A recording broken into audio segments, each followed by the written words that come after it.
Hello everyone, आज यो मेरो मिनी ब्लगमा सबैलाई स्वागत छ।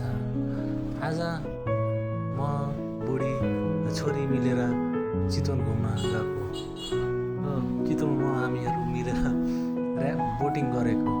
हेर्दै कस्तो रमणीय दृश्यहरू देखिन्छ है, हेर्दै जानु होला।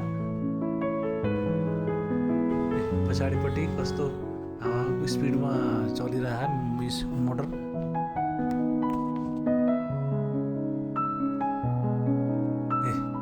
छोडी यता फर्किँदै हेरिरहेको छ मतिर। राम्रै भइरह, रमाइलो हुँदैछ। जे होस् भइरहेको थियो। के गर्ने यस्तै हो जिन्दगीमा। अब मरिरहनु के छ र जिन्दगीभरि, होइन?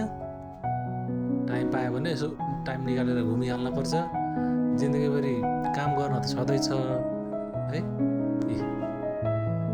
पछाडि कति राम्रो हो, पछाडि के अरे पानी फाली छ।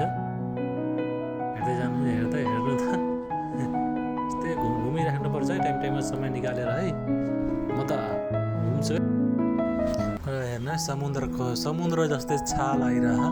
यो कतिजनाले हावा पनि चलिरहेको थियो, अनि त्यसमा यस के अरे छाल जस्तै सेम समुद्रको जस्तै छाल आइरह। थ्याङ्क यू फर वाचिङ है। अब नेक्स्ट भिडियो भेटौँला है।